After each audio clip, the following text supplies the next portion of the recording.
sejahtera buat semua warga IATMI dimanapun kalian berada. Semoga kita dan keluarga semua sehat selalu. Nama saya Joni Sarsimamura, saat ini menjabat sebagai Ketua IATMI.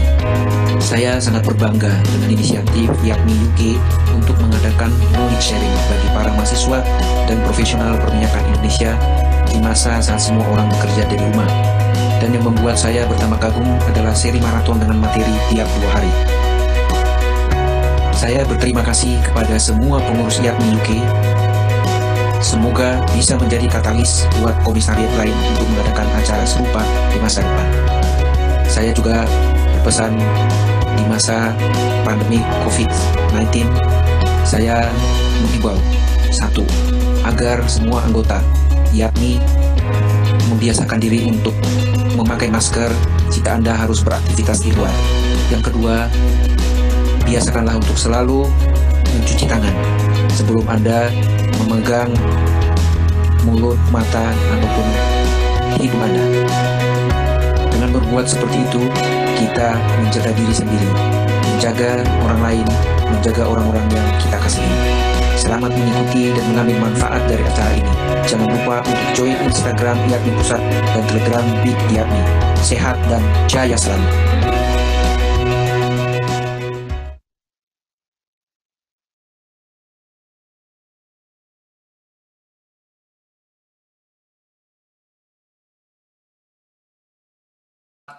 Selamat siang teman-teman semua.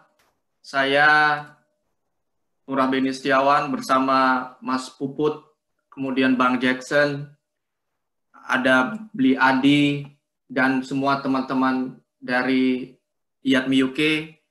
Senang sekali hari ini kita kumpul lagi, masih dalam suasana maraton, tapi maratonnya sedikit berbeda. Sebab hari ini kita punya sesi khusus yang mengundang mahasiswa di seluruh Indonesia untuk juga berpartisipasi di acara maraton. Acara ini spesial karena proses terjadinya itu sangat cepat. Jadi kita baru memutuskan ini. Sorry, sebentar ya, saya harus aktifkan beberapa slide.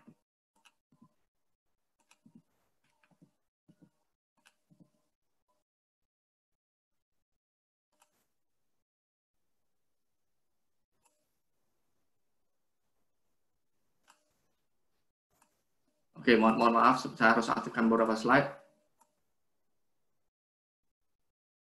Ya, oke. Saya ingin mengucapkan terima kasih untuk antusiasmenya. Ini sudah hari ke-27, kita masih ada 2 hari ke depan sampai dengan maraton ini selesai. Sambutannya sangat luar biasa. Sejauh ini kita sudah punya 16 sesi, termasuk sesi diskusi terbuka dan juga sesi karir session minggu lalu dengan Pak Roni Hendrawan. Peserta selalu ada di atas 300 yang bergabung, dan itu menunjukkan antusiasme yang luar biasa. Meskipun sekali lagi ini bukan acara IATMI UK, tapi ini adalah acara yang selalu didukung oleh IATMI Pusat dan juga teman-teman mahasiswa, semua seksi mahasiswa yang ada di seluruh Indonesia. Nah, kami kemudian merasa kolaborasi ini bukan hanya antara senior ataupun profesional muda Indonesia yang ada di IATMI. IATMI UK kemudian merasa bahwa teman-teman mahasiswa sebagai generasi yang nantinya akan meneruskan semua perjuangan dari Mas Hadi Ismoyo, Mas Salis, Mas Bang Yando, dan Pak John Simamora, dan semua senior-senior IATMI ini juga harus dilibatkan. Nah, itu sebabnya kami ambil inisiatif yang sangat cepat. 5 hari yang lalu kami undang semua mahasiswa di seluruh Indonesia untuk bisa berpartisipasi bersama-sama menjadi pembicara di sharing session maraton ini. Dan kami mendapatkan 49 aplikasi dalam waktu 24 jam. Dan semua itu topiknya luar biasa. Kami awalnya memutuskan untuk mengambil 1 saja, tapi terlalu sulit untuk bisa menolak ide-ide dari teman-teman yang lain. Sehingga kami putuskan untuk ambil 2, dan 2 itu akan menjadi pembicara di sesi pamungkas maraton tanggal 6 Mei mulai jam 1 siang. Tidak sampai di situ, memang kalau kita memilih terbaik di antara yang terbaik itu selalu susah. Yang paling mudah adalah kenapa tidak diberikan kesempatan lebih kepada teman-teman yang lain. Akhirnya hari ini kita putuskan untuk berikan lagi kesempatan kepada 10 orang mahasiswa yang menurut kami pantas untuk bisa didengar idenya, didengar suaranya, dan didengar juga prestasinya akan menyampaikan presentasi selama 3 menit. Masing-masing memiliki waktu 3 menit, dan kami akan buka sesi tanya-jawab di setiap sesi setelah mereka presentasi secara terbuka. Kemudian di ujung nanti kita akan lakukan live voting lewat aplikasi Zoom. Live voting, 5 teratas akan mendapatkan banyak sekali hadiah, sertifikat, dan token of appreciation. Tanpa berpanjang lebar lagi, saya ingin pertama undang Mas Hadi Ismoyo sebagai Sekjen IATMI untuk bisa menyapa semua teman-teman yang sudah bergabung, hampir 200 orang saat ini, dan juga menyapa adik-adik kita yang akan berkompetisi di acara Idea Pitching pada hari ini. Silakan Mas Hadi Ismoyo. Baik, Assalamualaikum warahmatullahi wabarakatuh. Salam sejahtera bagi kita semua. Adik-adik mahasiswa SM IATMI di seluruh tanah air. Jadi izinkanlah saya untuk memberikan sedikit pembukaan.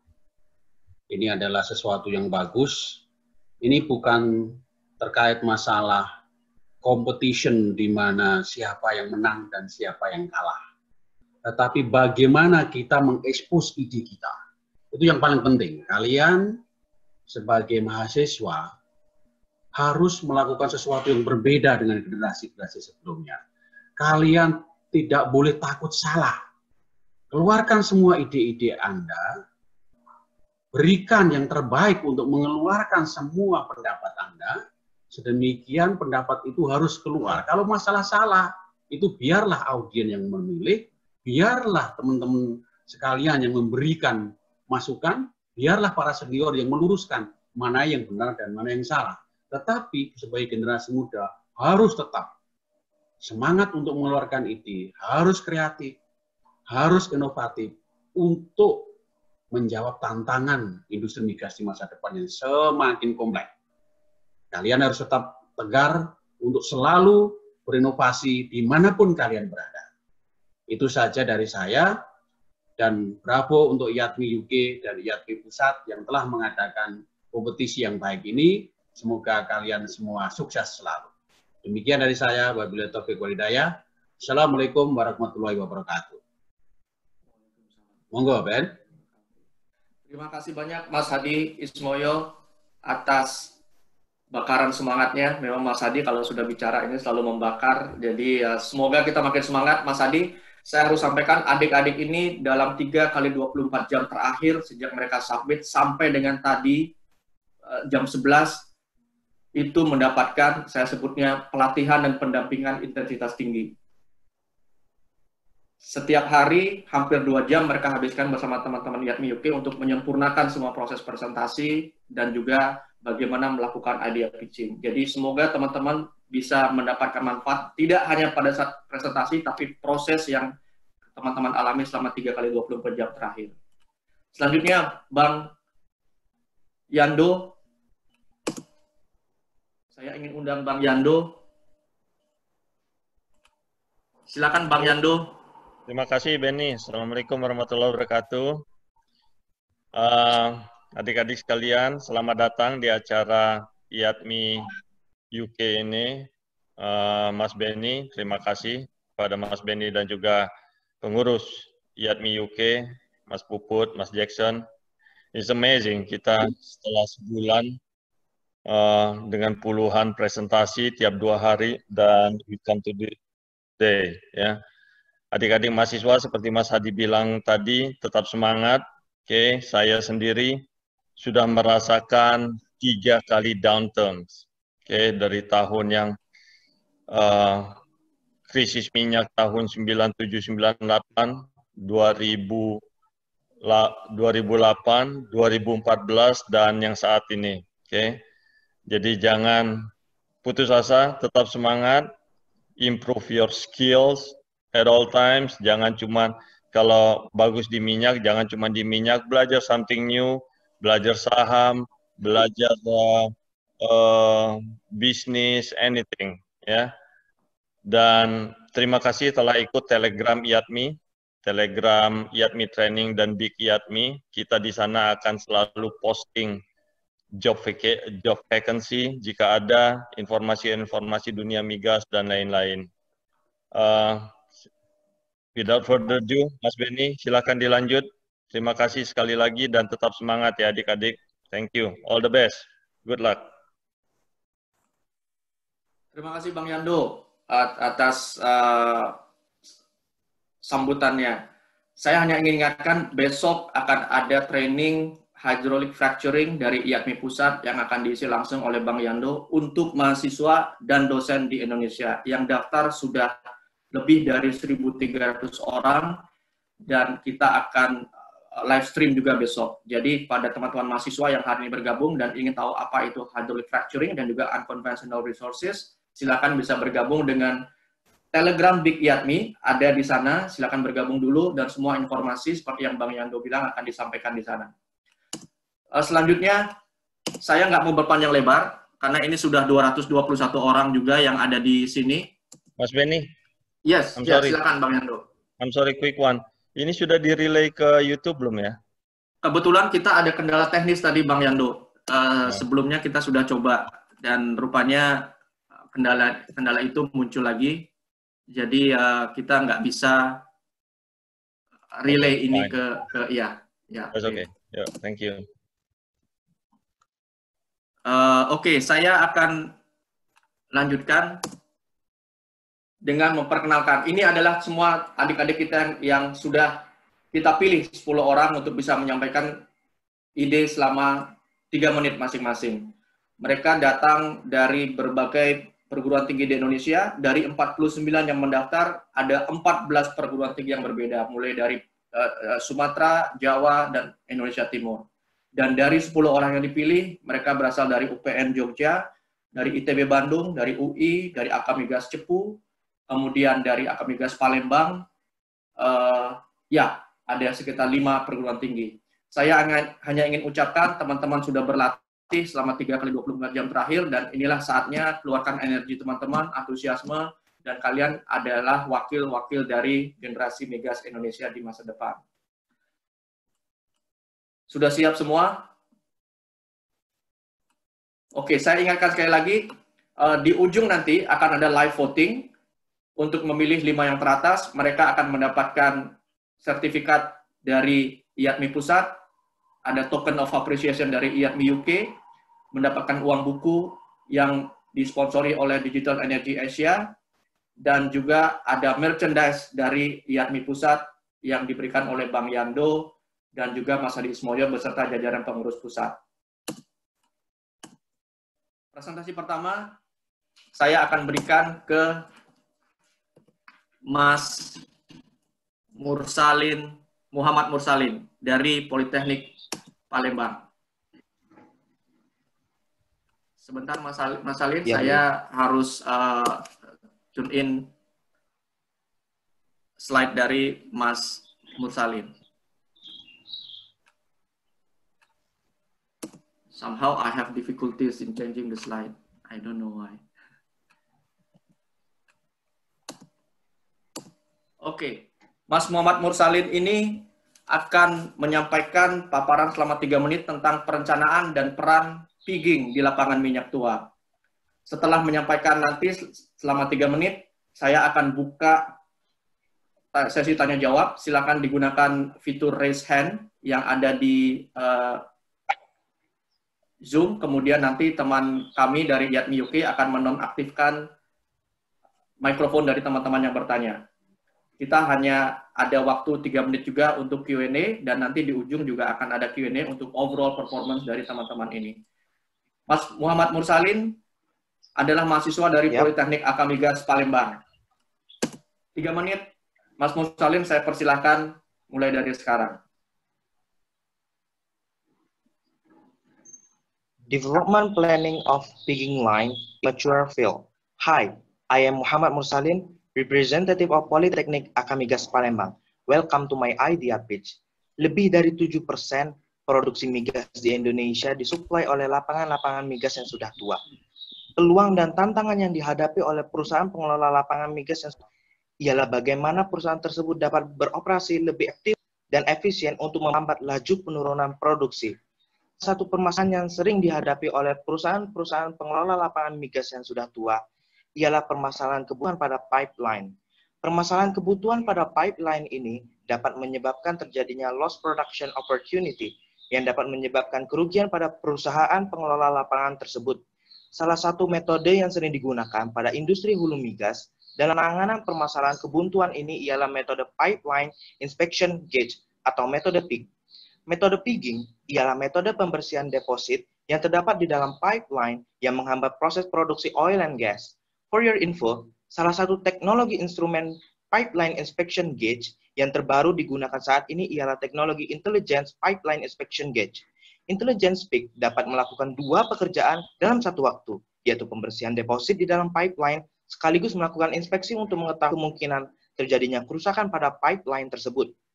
Penggunaan Intelligence Pipeline Inspection Gauge dapat menghemat waktu serta biaya menjadi lebih efisien dan lebih efektif.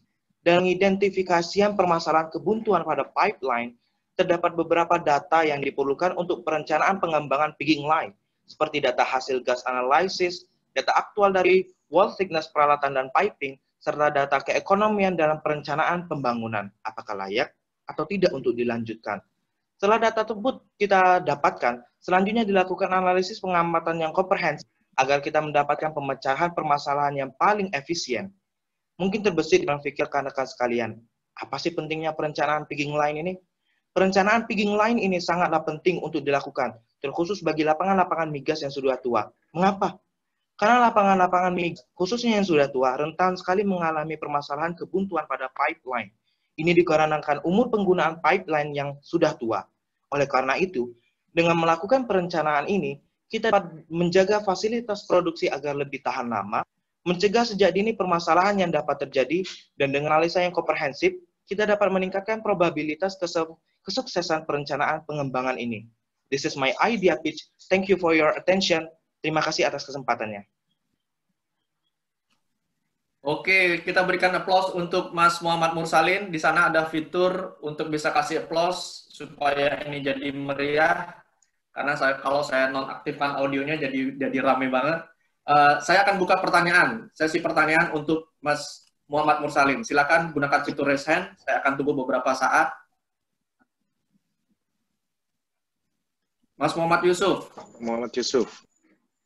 Ya, silakan Mas Muhammad Yusuf. Oke, selamat siang Mas Muhammad Mursalin. Perkenalkan saya Muhammad Yusuf, MY dari IATMI UK. Sedikit pertanyaan dari saya terkait dengan pigging line ini. Kira-kira dalam inspeksi itu ada nggak terkait dengan masalah korosi dan mungkin semacam radiasi untuk pengecekan tersebut? Terima kasih. Silakan Mas Muhammad Mursalin, bisa dijawab.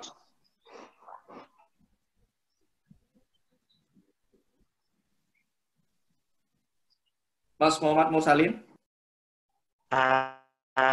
Mau diulang lagi Mas karena agak putus-putus. Oke.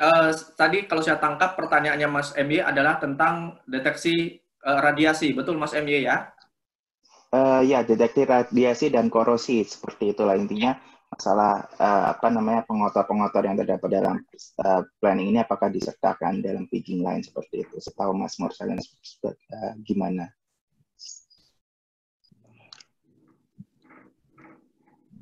Maaf Mas, masih putus-putus Mas. Halo, mendengar suara saya Mas Mursalin? Mas Mursalin bisa dengar suara kami?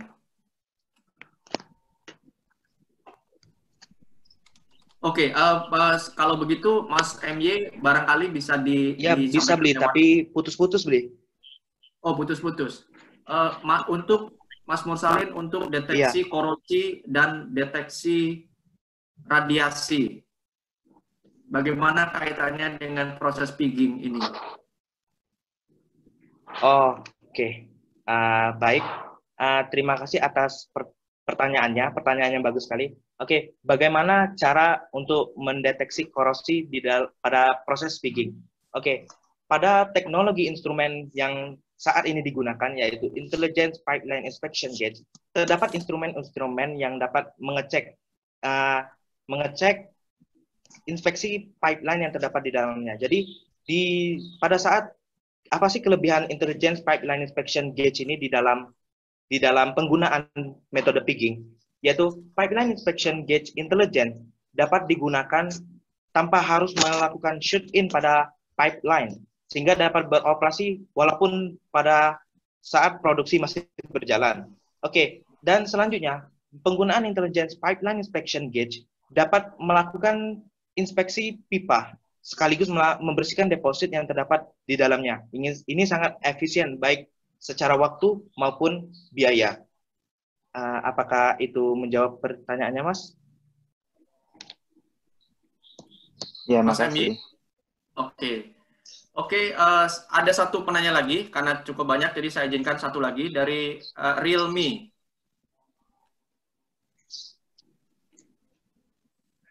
Silakan, Mas atau Mbak Realme.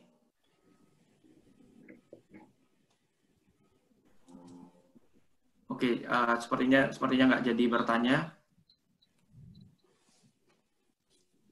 Ya, saya lanjutkan aja. Terima kasih Mas Muhammad Mursalin. Nanti kita akan ada tanya jawab lagi di ujung. Kalau masih ada yang ingin bertanya, saya akan bergerak ke presentasi berikutnya. Dari Mbak Balkis. Sebentar, saya harus aktifkan lagi. Somehow, mohon maaf, kontrol saya agak terganggu di sini. Mohon maaf teman-teman semua, saya harus nonaktifkan dulu sepertinya. Oke. Mbak Balkis Al-Sausan adalah mahasiswa dari Universitas Indonesia, baru tahun kedua, jadi masih sangat muda. Dan Mbak Balkis hari ini akan memberikan tanggapan tentang regulasi dan tata kelola industri hulu migas di Indonesia. Mbak Balkis, without further ado, the 3 minutes is yours now. Baik. Assalamualaikum warahmatullahi wabarakatuh. Saya, Balkis Al-Sausan, mahasiswa Geofisika Universitas Indonesia. Regulasi dan tata kelola industri hulu migas di Indonesia. Kita tahu bahwa regulasi adalah perangkat peraturan untuk mengendalikan suatu hal. Lalu bagaimana jika regulasi tidak berjalan dengan baik? Regulasi hulu migas di Indonesia memiliki ketidakpastian hukum. Sudah tentu hal ini menjadi celah dari merosotnya neraca perdagangan migas. Investor tidak berani menaruh uangnya karena regulasi yang belum padu dan mengakibatkan sedikitnya proyek yang berjalan di Indonesia. Perubahan regulasi fiskal migas pada tahun 2017 juga turut menjadikan neraca perdagangan migas lesu. Hal ini karena proyek kontraktor yang sudah berjalan harus menyesuaikan dengan perubahan fiskal baru, yaitu sistem gross split, di mana tidak adanya cost recovery untuk biaya eksplorasi migas.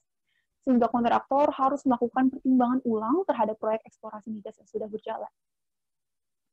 Lambatnya perizinan juga menjadi pertimbangan bagi kontraktor dan investor untuk mengambil proyek di Indonesia. Mulai dari pra-eksplorasi yang mengharuskan membuat 2 perizinan, hingga tahap mulainya eksplorasi sampai produksi, yang membutuhkan 373 perizinan yang tersebar ke berbagai kementerian dan lembaga di Indonesia. Hal ini memakan waktu yang sangat lama dan mengurangi waktu untuk kegiatan produksi nantinya. Permasalahan-permasalahan tersebut harus segera diatasi demi tercapainya efisiensi biaya, waktu, dan produksi pada kegiatan hulu migas di Indonesia. Pemerintah pernah melakukan penyederhanaan parsial dengan diterbitkannya Peraturan Menteri SDM Nomor 15 Tahun 2018, yang mana pada pasal 6 menyebutkan bahwa di dalam pelaksanaannya aturan ini tidak hanya akan melibatkan kontraktor dan SKK migas, tetapi juga Ditjen Migas dan instansi terkait, yang akan memiliki konsekuensi terhadap aspek administrasi dan birokrasi serta perizinannya. Penyederhanaan parsial ini dinilai belum efektif dalam mengatasi permasalahan yang ada. Indonesia perlu menyederhanakan sistem tata kelola perminyakan nasional dengan disahkannya RUU Migas dan sistem satu pintu SKK Migas. RUU Migas menjadi solusi dan penting untuk segera disahkan, karena di dalamnya terdapat kebijakan-kebijakan yang mengatur kegiatan eksplorasi hingga produksi migas, sehingga membuat ketidakpastian hukum dan fiskal dapat diatasi dengan baik dan membuat semua pihak merasa nyaman. Serta sistem satu pintu SKK Migas dapat menjadikan proses perizinan menjadi lebih mudah dan cepat karena perizinan hanya dilakukan di SKK Migas. Demikian dan terima kasih. Dan untuk teman-teman jangan lupa ada voting di akhir sesi presentasi. Terima kasih. Terima kasih Mbak Balkis. Saya akan buka sesi tanya jawab langsung untuk Mbak Balkis dari Universitas Indonesia. Silakan gunakan raise hand fitur. Saya akan tunggu beberapa saat. Oke, Mas Arifin, bisa minta tolong dinonaktifkan, Mas Jackson. Pertanyaan untuk Mbak Balkis. Oh, malah menurunkan tangan lagi, Mas Arifin. Iya, benar. Silakan kalau ada yang ingin bertanya ke Iya, Mas Arifin, silakan bisa dibantu dinonaktifkan. Sudah dinonaktif. Silakan Mas Arifin.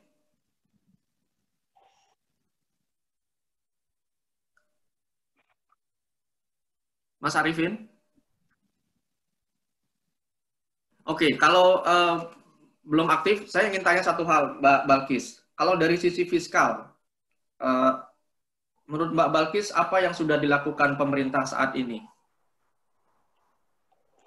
Baik, untuk saat ini sebenarnya ada rancangan untuk perubahan lagi, Mas Blibeni, terkait dengan RUU Migas. Jadi di dalam RUU itu ada rancangan untuk mengubah regulasi fiskal menjadi seperti PSC sebelumnya. Artinya ada cost recovery untuk biaya operasi, seperti itu. Oke, terima kasih. Mas Arifin, bisa bantu dinonaktifkan lagi, Bang Jackson? Sudah beli, bentar ya. Silakan Mas Arifin. Ya, silakan.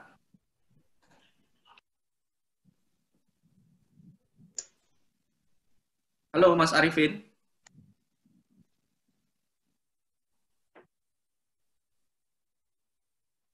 Oke, silakan di lower hand aja. Kita akan lanjut ke presentasi berikutnya.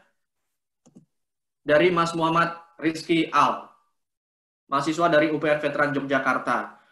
Mas Rizky Al akan menyampaikan ide dan pandangannya tentang pentingnya peran lumpur pemboran di industri migas untuk menghindari masalah keselamatan. Mas Rizky Al, 3 menit. Saya persilahkan. Oke, hello everyone. Jadi pada kesempatan kali ini saya akan membahas tentang pentingnya drilling fluid to optimize drilling performance. I'm Muhammad Rizky, representing Petroleum Engineering UPN, and thank you very much for the opportunity. Jadi, kira-kira apa sih drilling fluid atau lumpur pemboran itu? Definisi simpel dari lumpuran pemboran itu adalah kayak fluida yang gunanya buat bantu memperlancar operasi pemboran. Nah, fungsi-fungsinya drilling fluid itu banyak banget, tapi akan saya ulas singkat yang utama. Yang pertama, buat ngangkat cutting ke permukaan. Bayangin ketika serpihan batuan-batuan formasi yang kita bor ini nggak diangkat ke atas selama proses pengeboran. Kira-kira apa yang terjadi? Dengan serpihan dari dalam lubang bor itu. Nah, gimana kalau udah gitu? Maka bisa aja jadi masalah kayak seperti terjepitnya pipa or stuck pipe yang bikin pemboran nanti di stop. Nah, itu kan sangat wasting time during drilling, right? Terus selanjutnya, lumpur pemboran ini bisa mengontrol tekanan formasi dan menjaga kestabilan lubang bor. Jadi, di subsurface di tiap lapangan migas itu pasti memiliki pressure dan biomekanik yang berbeda-beda. Oleh karena itu, kita perlu yang dinamakan yang biasa disebut pore pressure prediction. Nah, setelah diprediksikan di bawah permukaan, kita memerlukan suatu cara buat nahan tekanan formasi tersebut. Nah, contoh realnya di lapangan ini adalah menggunakan lumpur pemboran buat menjaga wellbore stability. And maybe other important thing tuh buat formation evaluation calibration atau yang kita biasa sebut tuh logging atau well logging. Singkatnya, lumpur pemboran ini bisa juga jadi kalibrasi geological prognosis yang dilakukan GNG engineer. Nah, datanya tuh buat menghadapi masalah-masalah yang mungkin muncul atau bahasa kerennya tuh potential hazard agar nggak menghambat proses pengeboran yang terjadi. Terus apa sih akibatnya kalau kita nggak bisa ngatasin problem-problem tersebut? Nah, contohnya itu kan ada yang di slide, itu adalah gumbo di reactive clay. Nah, kita kalau nggak menggunakan inhibition atau bahkan chemical di lumpur kita yang buat ngecegah mengembangnya clay tersebut, nah itu bisa membludak, lengket, dan akhirnya bikin stuck pipe. Terus apa sih worst case-nya kira-kira kalau nggak ada si drilling fluid ini? Nggak lain dan nggak bukan adalah heat hingga blowout. Ya, blowout, Anda nggak salah dengar sama sekali. Yang bisa menghancurkan rig dan membahayakan nyawa pekerja yang ada di dalamnya kalau kita nggak bisa ngatasin ini dan nahan tekanan dari subsurface seperti yang saya jelasin sebelumnya. So, the drilling fluid is really important, right? Entah mengoptimalkan pengeboran maupun dari aspek HSE. Jadi, gimana sih solusinya? Yang pertama yaitu harus melakukan planning well design and drilling program secara menyeluruh. Semakin lengkap data dan semakin valid data tentunya akan sangat berpengaruh dalam kesuksesan pengeboran. Nah, data-data yang didapat dari driller, geologi, and geophysics team itu bakal digunakan sama mud engineer tuh buat nentuin sistem lumpur yang cocok buat ngadepin problem pemboran. Serta nanti bisa mendesain properties lumpur yang sesuai dengan hazard di subsurface-nya. Contoh paling simpelnya dari properties lumpur adalah mud density. Nah, jika density ini nggak sesuai atau nggak kuat buat nahan tekanan formasi, bisa terjadi kick, bahkan yang seperti tadi adalah blowout. Nggak hanya itu, ketika dalam sirkulasi kita juga perlu yang namanya maintenance atau treatment. Sederhananya lumpur kita itu perlu diobati dan dijaga kondisinya setelah disirkulasikan, agar menjadi kembali seperti semula. Jika saya bisa nganalogiin proses sirkulasi lumpur pemboran itu kayak sirkulasi darah dan seluruh sistem pengeboran adalah sistem tubuh kita. Nah, si drilling fluid ini bergerak dari mud pump yang notabene kayak jantung kita, terus memompanya ke lubang bor dan kembali ke permukaan untuk ditreatment agar lumpurnya tetap bagus sebelum dipompakan lagi ke jantung, atau kayak seperti yang kita desain yang pada awalnya. Terus apa sih pesannya kira-kira dari materi ini? Nah, drilling fluid ini adalah salah satu aspek yang sangat vital dalam pemboran, terutama di bidang migas. Aspek health, safety, and environment is the most important thing. As we know, people is always become our greatest asset, and safety is always become our number one priority, no matter what. Thank you very much for your attention. I'm Muhammad Rizky from UPN. Don't forget to vote me and stay healthy, everyone. Oke, terima kasih Mas Rizky untuk presentasinya. Saya akan buka sesi tanya-jawab langsung untuk Mas Rizky Al. Silahkan gunakan fitur raise hand.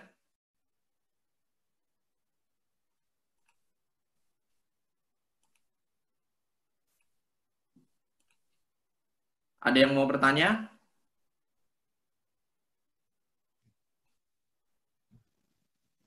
Mas Rizky, bisa ya, diterangkan ke teman-teman semua perbedaannya faktor lumpur ini untuk kasus pemboran di gas, minyak, dan panas bumi?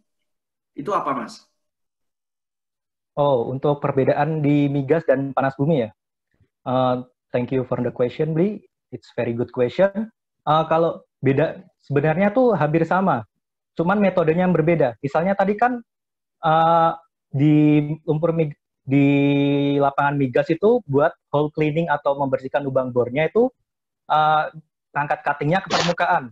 Nah, kalau di geothermal itu kan formasi-formasi yang biasanya ditembus di lapangan-lapangan geothermal kan memiliki fracture kayak yang ada di formasi tersebut kan. Nah, jadi lumpur yang bakal kita desain tuh dibuat untuk ngedorong cutting-cutting itu masuk ke dalam formasi tersebut. Jadi lumpurnya hanya kalau di geothermal lumpurnya hanya berfungsi buat melumasi bit aja sama mempercepat ROP-nya.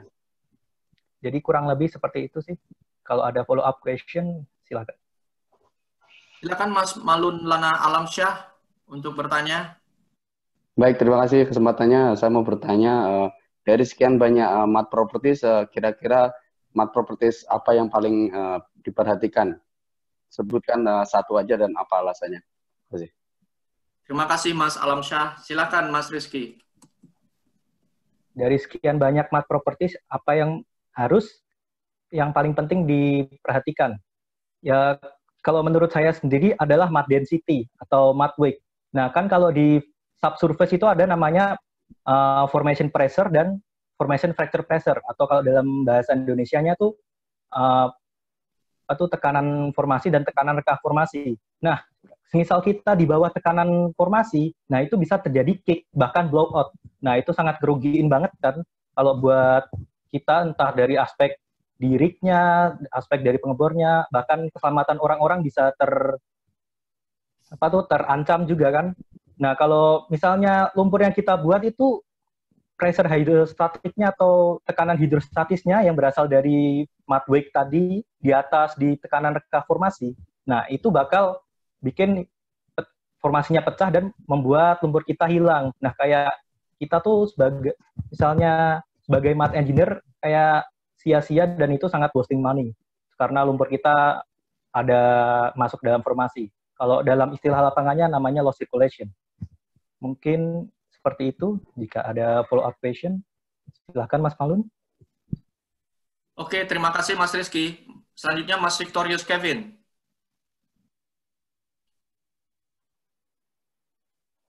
Silakan Mas Kevin.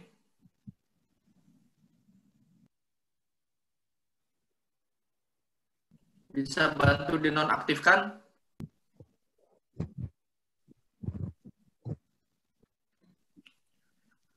Ya, silakan Mas Kevin. Mas, jadi kalau kita ngeborkan biasanya tuh kita gunakan OBM dan WBM kan. Nah, misalnya case-nya kita menggunakan WBM, terus tiba-tiba ketika misalkan di kedalaman tertentu kita berjumpa dengan reactive cell, nah di situ kan selnya akan mengembang. Nah, apakah kita langsung mengganti lumpur dengan OBM atau kita tambahkan aditif tertentu ke dalam lumpurnya? Gitu. Terima kasih. Silakan Mas Rizky Al. Ya, pertanyaan yang sangat teknikal dan sangat bagus tentunya. Tadi kalau boleh saya ulangin pertanyaannya, kalau kita pakai water based mud ya, lumpur yang berlandasan air, terus kita ketemu reactive clay. Nah, salah satu yang pertama adalah cara konvensional.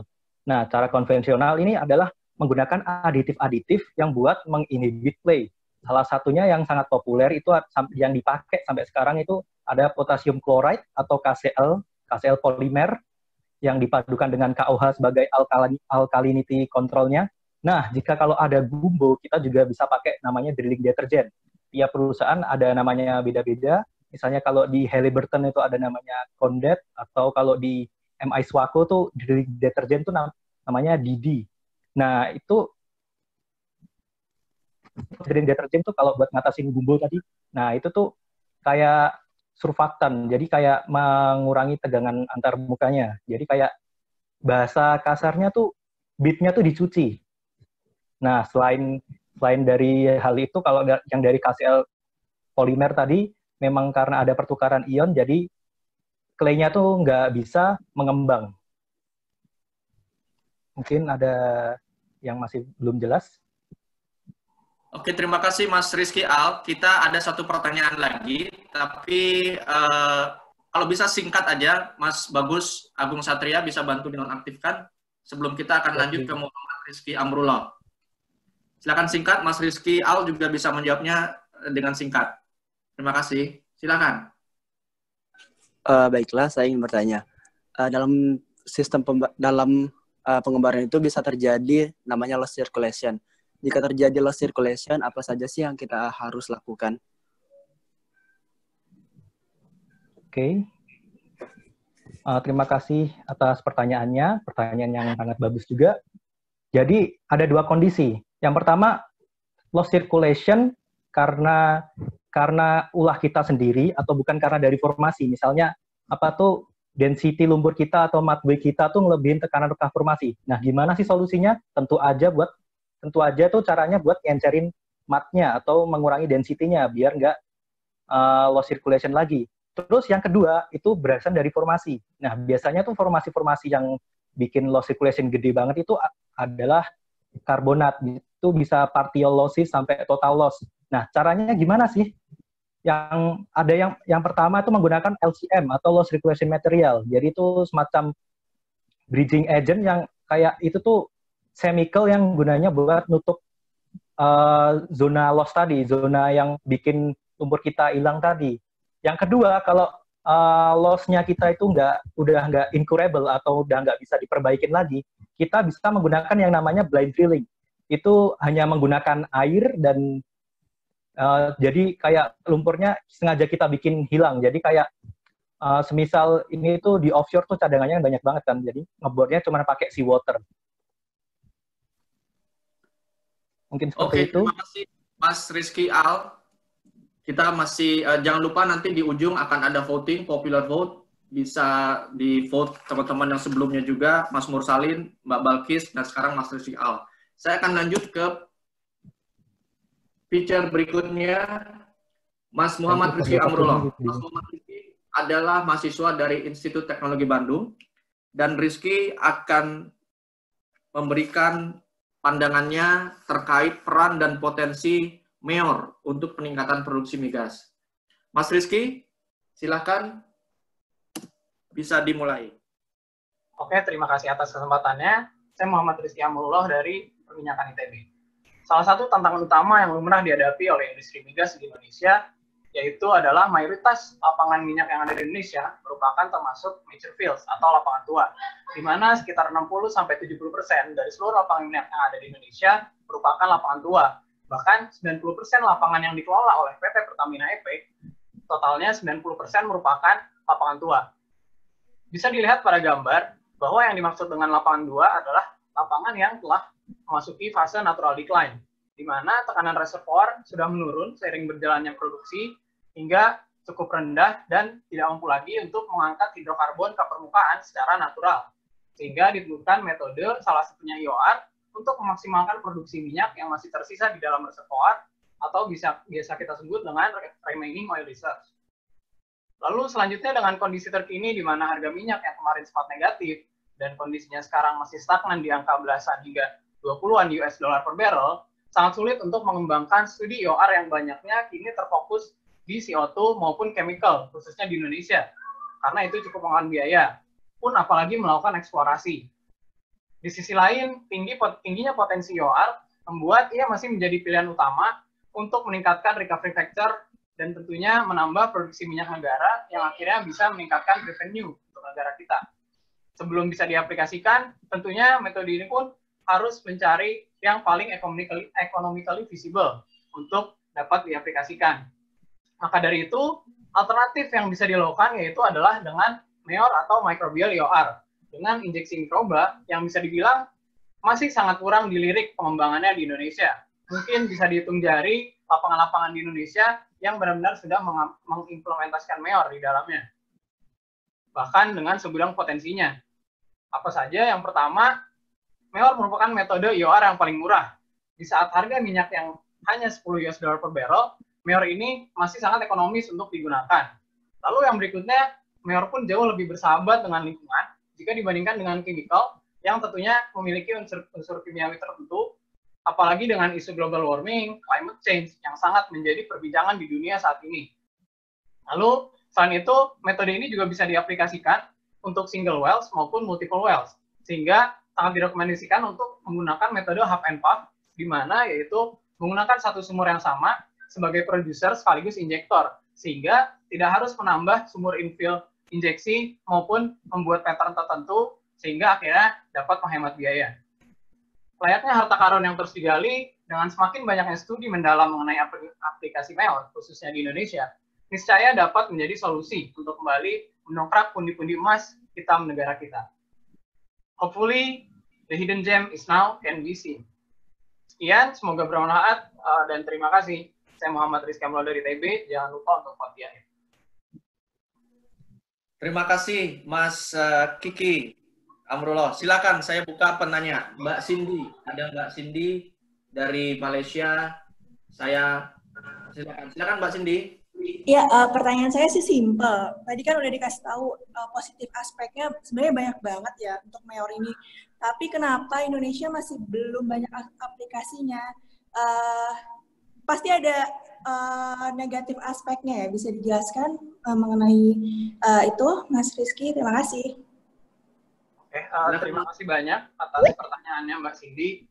Jadi memang MEOR ini kurang dilirik. Dan sebenarnya dari masing-masing metode IOR itu memiliki screening kriterianya masing-masing. Dan sebenarnya MEOR ini memiliki screening kriteria yang tidak cukup sempit dan bisa dibilang luas karena sangat atraksif untuk contohnya low producing wells serta biasanya paling cocok untuk depleted and marginal reservoir seperti itu.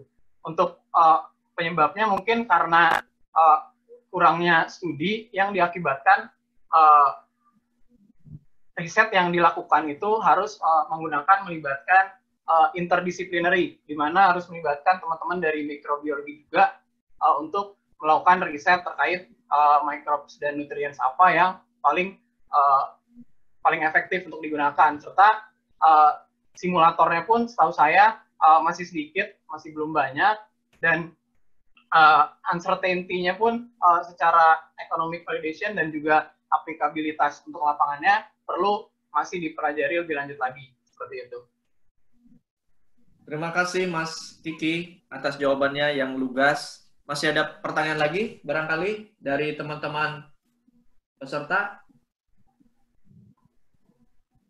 Oke, jangan lupa sekali lagi di ujung nanti akan ada popular vote. Silakan didukung siapa yang menurut teman-teman yang paling pantas untuk bisa dapat top 5. Tanpa berpanjang lebar, saya akan undang. Terima kasih Mas Rizky Amrullah. Saya akan undang Mas Muhammad Irfan. Mas Muhammad Irfan adalah mahasiswa dari Institut Teknologi Bandung yang pada hari ini akan memberikan paparannya tentang digitalisasi di industri hulu migas. Kebetulan tema digitalisasi ini pernah diangkat oleh IATMI UK 2 bulan yang lalu pada saat berdiskusi online juga dengan Bapak Salis Aprilian dari Digital Energy Asia. Tanpa berlama-lama lagi, Mas Muhammad Irfan, saya persilakan untuk memberikan presentasinya selama 3 menit. Oke, Assalamualaikum warahmatullahi wabarakatuh. Perkenalkan, nama saya Muhammad Irfan dari Teknik Perminyakan ITB 2016. Jadi, saya di sini ingin mempresentasikan mengenai digital oil field application. Namun, sebelum saya masuk ke topik tersebut, saya ingin membicarakan mengenai lapangan-lapangan migas di Indonesia. Mostly lapangan-lapangan migas di Indonesia sudah tua atau mature, which is datanya sudah banyak. Namun, masalah timbul adalah ketika data tersebut tidak terorganisir dengan baik.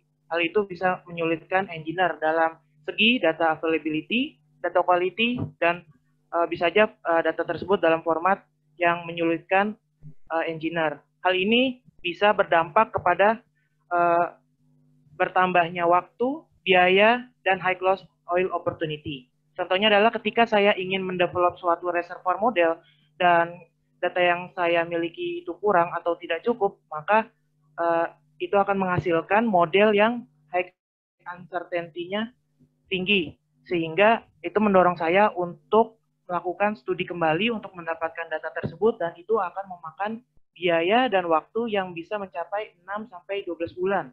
Contoh yang kedua adalah ketika saya ingin mengetahui kesehatan pompa ESP saya, tapi saya kekurangan data. Jadi ketika saya kekurangan data, saya tidak tahu bagaimana kesehatan ESP saya di bawah. Dan itu akan meningkatkan peluang gagalnya pompa ESP saya semakin tinggi. Dan itu akan menambah biaya untuk pergantian pompa dan meningkatkan hilangnya minyak yang seharusnya bisa diambil. Dan di sini saya ingin menekankan bahwa digital oil field adalah sebuah solusi yang bisa menyelesaikan masalah-masalah tersebut. Digital oil field ini adalah kumpulan otomasi dan teknologi informasi yang digunakan untuk mengubah filosofi dalam cara pengelolaan aset minyak bumi untuk menjadi lebih efisien. DOF ini memanfaatkan perpaduan teknologi digital dalam mengorganize data dengan otomasi dan bisa juga dikombinasikan dengan machine learning, jadi semakin efisien. Dan DOF ini memungkinkan data atau informasi tersimpan di dalam satu dashboard dan data itu bisa diakses oleh semua pihak. Dan DOF ini saya yakin dapat menjawab tantangan dalam memanage petroleum aset di Indonesia menjadi lebih efisien. Sekian dari saya, terima kasih. Terima kasih Mas Irfan. Saya buka pertanyaan untuk topik digital oil field dari Mas Irfan. Silakan Mas Johan Iswara. Silakan Mas Johan. Selamat sore buat Mas Irfan. Jadi pertanyaan saya, apakah ada strategi khusus dari Mas Irfan untuk mengubah yang awalnya suatu perusahaan yang belum mengadopsi digital oil field untuk menjadi lebih baru ke 4.0, karena saya sempat mengalami permasalahan yang sama untuk salah satu perusahaan yang pernah saya datangi. Terima kasih. Silakan Mas Irfan. Oke, jadi menurut saya yang paling penting itu adalah bagaimana semua pihak setuju, atau misalnya semua pihak dalam satu pemikiran bahwa digital oil field ini adalah sesuatu yang penting. Jadi menurut saya hal yang pertama yang dilakukan adalah bagaimana meyakinkan orang-orang yang sebelumnya tidak mempercayai digital oil field ini atau bahkan kurang yakin, itu untuk yakin. Jadi emang digital oil field ini memiliki tahap dalam penerapannya, dan itu sebaiknya harus segera dimulai. Dan itu balik lagi, jadi perkembangan digital oil field dalam perusahaan ini tergantung dari interest para usernya. Jadi sebaiknya lebih utama untuk dibangun interestnya. Baik, terima kasih Mas Irfan atas tanggapannya. Masih ada pertanyaan lagi dari peserta teman-teman yang lain? Saya persilahkan. Oke, terima kasih Mas Irfan. Saya akan lanjutkan ke presentasi teman-teman berikutnya dari Aldo Leonardo. Tapi sebelumnya saya ingin sampaikan bahwa pada hari ini seharusnya pada pukul 3 WIB ada sesi maraton tentang directional drilling dari Mbak Heni Gunawan. Namun sayangnya beberapa saat yang lalu kami terpaksa harus menunda atau mungkin membatalkan acara ini karena satu dan lain hal. Jadi saya mohon maaf untuk teman-teman yang bergabung beberapa saat yang lalu karena ingin mengikuti seksi directional drilling maraton dari Mbak Heni, untuk mohon permaklumannya. Tapi kami berusaha agar sesi recording nanti secara offline dari Mbak Heni bisa kami lakukan dan tetap tersedia di channel YouTube IATMI UK. Baik, saya akan lanjutkan ke sesi pitching berikutnya dari Mas Aldo Leonardo. Mas Aldo adalah mahasiswa Institut Teknologi Bandung, dan Mas Aldo akan berbicara dan berbagi tentang teknologi lumpur untuk optimalisasi pemboran. Silakan Mas Aldo, tanpa berpanjang lagi, 3 menit, kita mulai dari sekarang. Selamat siang semua waktu Indonesia. Pernahkah kita mendengar mengenai Humble Technology? Mungkin sedikit asing dan aneh ya terdengar di telinga kita. Namun selama beberapa menit ke depan, saya Aldo Leonardo dari ITB ingin mencoba mengenalkan si Humble ini kepada kita semua. Seperti yang kita tahu bahwa project management dalam oil and gas industry dibatasi oleh time, cost, dan risk. Untuk kesempatan kali ini, saya akan membahas mengenai salah satu aspek, yaitu aspek cost. Dalam satu pembangunan well misalnya, tentu banyak aspek yang menyumbangkan porsi besar untuk total well cost. Salah satu contohnya drilling fluid cost. Menurut buku Heriot Watt, drilling fluid cost menyumbang 10-15% dari total well cost. Kita asumsikan saja misalnya total well cost seharga 9,4 juta US dollar. Maka drilling fluid cost menyumbang sekitar 1,4 juta US dollar atau setara dengan 20,5 miliar. Wow, harganya sangat menakjubkan. Harga ini setara dengan mobil sport Lamborghini Majori Carbonado Apertos. Aspek ini begitu sangat penting untuk oil and gas industry. Perhatikan, karena seperti yang saya mention di awal, bahwa salah satu aspek yang membatasi oil and gas project management adalah aspek cost. Dan jika tidak ditangani secara esensial, contoh drilling fluid yang sangat penting, maka akan menghasilkan masalah-masalah lanjutan yang tentu akan menimbulkan cost yang lebih besar, seharga 4-6,5 miliar rupiah. Dengan uraian kondisi migas yang saya jelaskan sebelumnya, perlu dilaksanakan efisiensi dalam desain. Ya, humble technology. Saya berikan kata humble untuk teknologi ini berawal dari perusahaan yang pertama kali meneliti ini, yaitu Humble Oil and Refining Company, atau yang sekarang disebut dengan ExxonMobil. ExxonMobil meneliti dengan penggunaan lumpur dalam desain operasi pengeboran slim hole. Tentu ini menjadi desain parameter yang sangat penting karena harus mempertimbangkan annular pressure loss dalam slim hole yang akan berpengaruh dalam equivalent mat weight. Tentu ide dasarnya sederhana. Drilling fluid mahal karena aditifnya. Aditif adalah perkalian dari harga dikalikan dengan volume. Harga sangat sulit kita kontrol karena bergantung dengan supply demand. Maka kita akan mengontrol volume. Oleh karena itu kita reduce dari sisi volume. Bisa dilihat dari chart yang paling bawah sebelah kiri bahwa dengan mempertimbangkan aspek safety, maka jika humble teknologi ini di-applied akan saving sebesar 40% atau setara dengan 8,2 miliar. Tentu harga yang sangat fantastis karena ini hanya baru dari drilling fluid aspek saja. Sedangkan jika slim hole ini di-applied, maka ada aspek yang juga di-reduce seperti semen, drill cutting disposal, dan juga smaller rig. Tentu kita bisa saving cost lebih banyak lagi. Tentunya dengan ini, saya mendorong agar Indonesia lebih berani untuk mengembangkan operasi desain slim hole di Indonesia dengan mempertimbangkan parameter lumpur yang baik tanpa menimbangkan aspek safety, tanpa melupakan aspek safety. Sekian, terima kasih. Salam humble. Jangan lupa vote saya. Terima kasih. Terima kasih Mas Aldo atas presentasinya yang menarik. Silakan saya buka pertanyaan untuk Aldo. Bisa digunakan fitur raise hand. Silakan bertanya. Saya berikan kesempatan. Sambil menunggu, Aldo, barangkali saya ingin tanya, apakah ada batasan-batasan kondisi tertentu untuk menerapkan humble teknologi ini?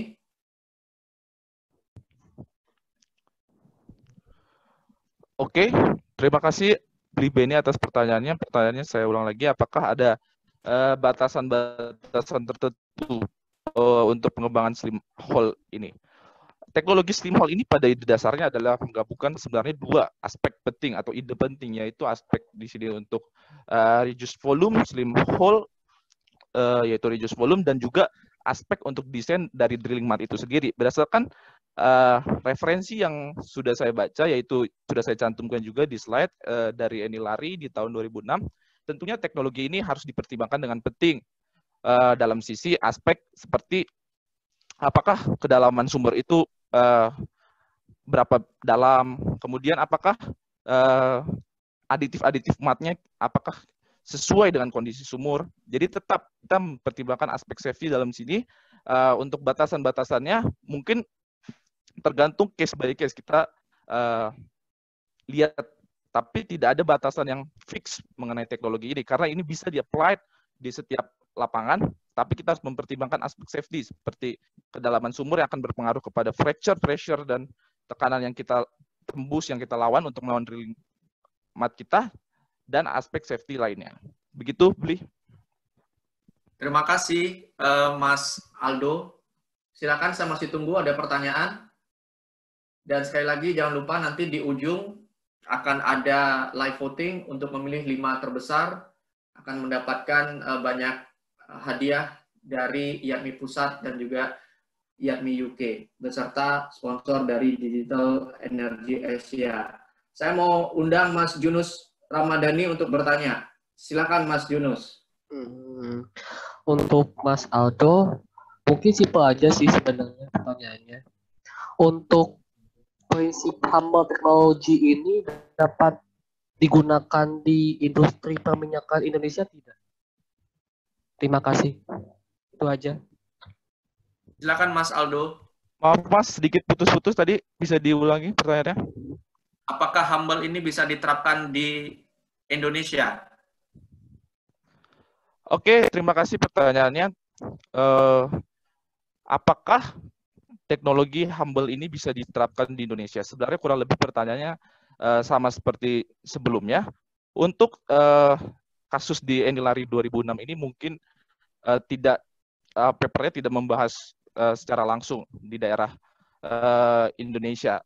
Tapi untuk kita lihat sendiri sumber-sumber minyak atau gas di Indonesia itu formasinya beragam dan kesulitan-kesulitannya yang kita lawan itu beragam. Namun selama seperti yang saya bilang lagi, aspek safety dan aspek lumpur tentunya, aspek safety dan lumpur dan cost yang dipertimbangkan di Indonesia sendiri sangat-sangat saya rekomendasikan. Karena ini dapat mereduce cost di Indonesia dengan cukup signifikan. Karena dia dapat menurunkan volume mat kurang lebih besar, dan juga volume semen yang kita desain juga besar. Kemudian bisa mengurangi kapasitas rig yang akan berpengaruh pada cost, dan itu akan mempengaruhi total well cost secara keseluruhan. Sehingga cost ini, seperti yang saya mention, dapat kita manage dengan baik batasan dalam project management. Jadi untuk di Indonesia saya sangat strongly suggest untuk teknologi ini dikembangkan dengan studi-studi lainnya. Begitu, terima kasih Bli. Terima kasih Mas Aldo. Berikutnya Hafni untuk bisa bertanya. Untuk Mas Aldo, saya ingin bertanya, apakah slim hole ini yang dimaksud adalah untuk pengeboran sumur eksplorasi atau sumur produksi? Karena slim hole kan berarti ukurannya kecil. Apakah mempengaruhi produksi dari oil yang akan kita produksikan? Itu saja. Oke, terima kasih. Slim hole atau humble technology ini bisa di-apply di sumur eksplorasi, baik sumur eksplorasi ataupun sumur produksi. Benar seperti yang Mas tadi bilang, bahwa ini akan mempengaruhi laju produksi ke depannya. Oleh karena itu, ini harus dianalisa secara baik dan secara detail dalam POD. Kita banyak tentu mempertimbangkan aspek-aspek lain, seperti reserve kita, terus berapa tahun kita project di lapangan itu, dan bagaimana surface facility kita, dan sangat banyak pertimbangan-pertimbangan lainnya yang menyangkut kepada rate yang diproduksikan, karena ini reduce volume. Jadi apakah si reduce volume yang kita hasilkan minyak itu dapat dikurangi, dapat diganti gitu, dapat diganti dengan mereduce cost dari yang tadi saya sudah bilang, seperti reduce mat, reduce semen, reduce yang lainnya, sehingga harga project itu bisa lebih kecil daripada kita menggunakan hole yang besar dengan rate yang besar juga. Seperti itu. Terima kasih. Mas Faisal, silakan untuk bertanya. Oke, terima kasih Bli atas kesempatannya. Saya izin bertanya, untuk teknologi ini bisa diterapkan di deep well tidak ya? Kemudian untuk jika banyak hazardnya, apakah ini tetap masih bisa diimplementasikan? Terima kasih. Silakan Mas Aldo. Oke, untuk pertanyaan pertama, tadi saya klarifikasi dulu, apakah teknologi ini dapat di-apply di big well ya? Atau apa, Mas? Agak putus-putus sebelumnya. Di deep well. Big well ya? Deep. Deep well. Dalam. Oh, deep well. Maaf. Oke, terima kasih pertanyaannya. Sedikit kendala tadi dengan speaker. Oke, pertanyaan pertama, apakah teknologi humble ini bisa di-apply di deep well? Untuk kasus itu diperlukan studi yang lebih lanjut mengenai apakah teknologi ini bisa diterapkan dalam deep well. Karena seperti yang saya sudah mention di awal, bahwa memang ketika kita menghadapi deep well, tentu formasi yang kita lawan juga tentu berbeda, dan pressure yang kita tembus atau pressure yang melawan drilling mat kita juga tentu besar, sehingga kita harus memikirkan apakah teknologi ini cocok atau tidak. Kita harus memerlukan studi lanjut. Terus untuk pertanyaan yang kedua, untuk sumur-sumur yang memiliki hazard atau problem yang beragam, apakah teknologi ini juga bisa dipertimbangkan?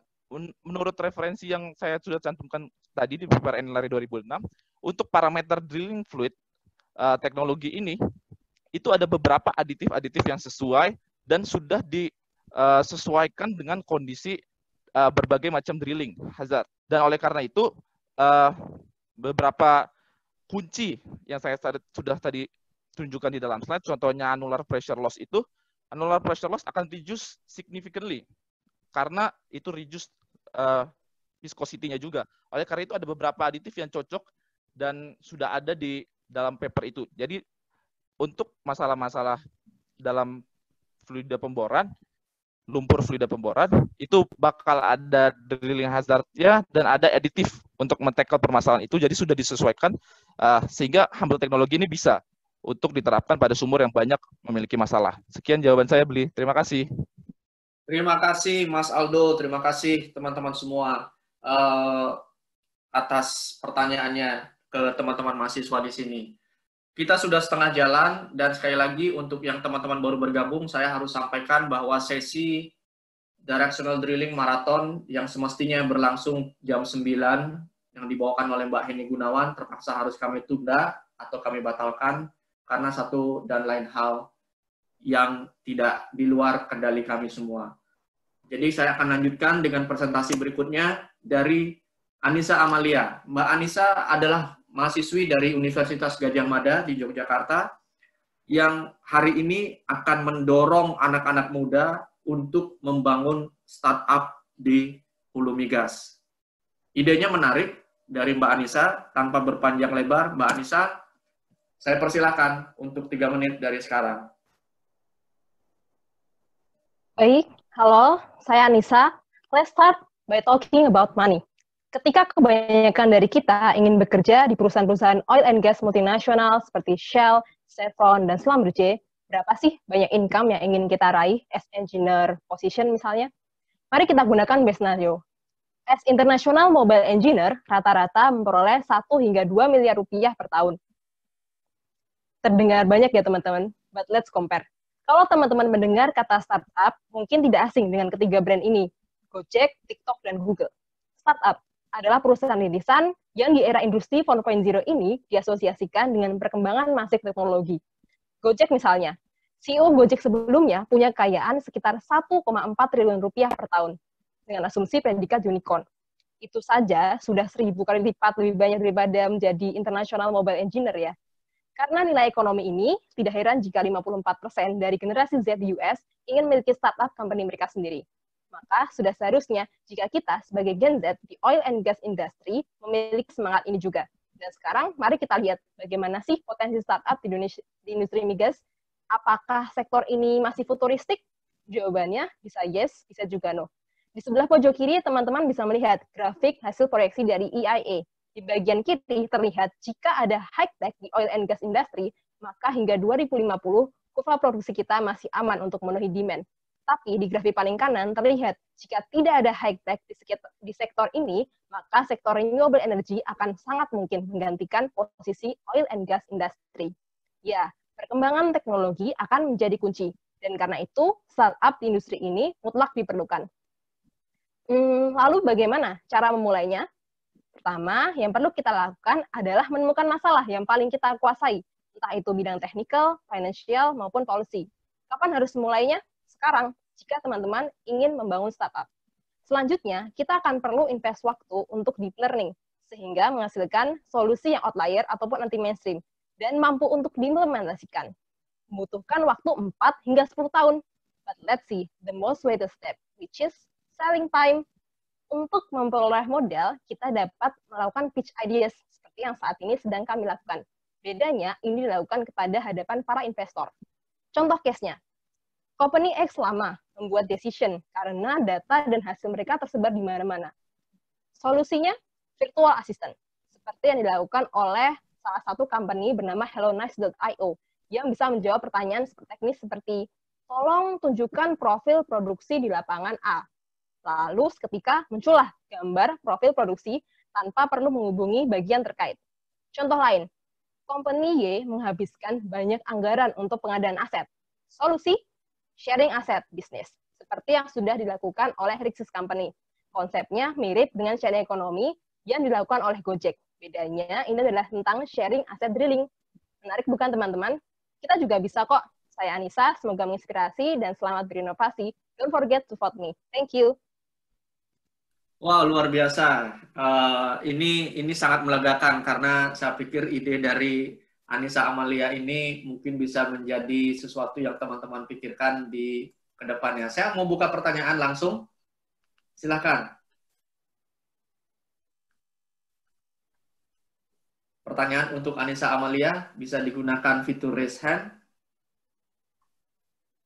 Sambil menunggu, Saya sekali lagi ingin sampaikan ada banyak teman-teman yang baru bergabung bahwa sesi directional drilling maraton yang semestinya dilaksanakan saat ini bersama Mbak Heni Gunawan dengan terpaksa kami harus tunda dan mungkin batalkan karena satu dan lain hal yang di luar kendali kami. Saya mau izinkan Mas Farid Hadiaman, ini diaspora migas kita yang ada di Azerbaijan.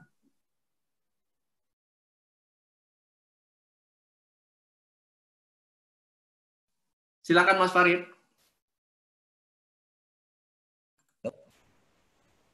Halo? Ya, silakan Mas. Iya, tadi masih di mute. Ya, menarik sekali, Mal. Cuman pengen tanya, gimana cara meyakinkan investor ya? Kita udah tahu problem, kita menjual solusinya. Nah, idea pitching itu funding ya. Gimana caranya meyakinkan investor tuh? Melalui cara apa ya? Silakan Anissa. Terima kasih Mas Farid.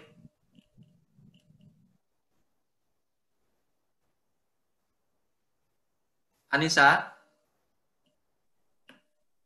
Ya, sudah terdengar Ya, suara saya? Ya, silakan. Ya, saya mau langsung menjawab saja. Terima kasih atas pertanyaannya, Mas Farid. Mungkin basicnya sama, ketika pada startup-startup lain pun mereka selalu punya masalah pertama ketika bagaimana funding gitu. Dan sepengetahuan saya, di industri migas ini sudah ada beberapa forum khusus yang memang menjadi wadah-wadah untuk startup untuk mendapatkan funding dari investor mereka. Sepengetahuan saya sebut merek tidak apa-apa ya. Setahu saya salah satu seksi internasional, SPI internasional juga setiap tahun mengadakan namanya FTCE Startup Village. Di situ memang dikhususkan untuk bagi startup di oil and gas industry, itu mereka melakukan idea pitching dan juga di sana sudah ada investor yang memang dihadirkan. Dan setahu saya salah satu price-nya apabila menarik investor itu sekitar fundingnya itu 75.000. Bagaimananya, kembali ke persoalan sebelumnya, bahwa ketika kita sudah mendapatkan ide yang bisa terbukti ataupun intinya cukup menjawab persoalan, dan juga teknik presentasi mungkin yang paling bisa meyakinkan para investor. Dan mungkin sedikit tidak terlalu berkaitan dengan scientific yang muluk gitu, karena para investor ini mungkin mereka lebih ke sangat praktikal dalam industri. Ketika mereka bertanya berapa banyak saya harus investkan untuk mendapat misalnya ROI atau return of investment sekian persen, atau kapan saya mendapatkan untungan sekitar berapa juta US dollar dan sebagainya.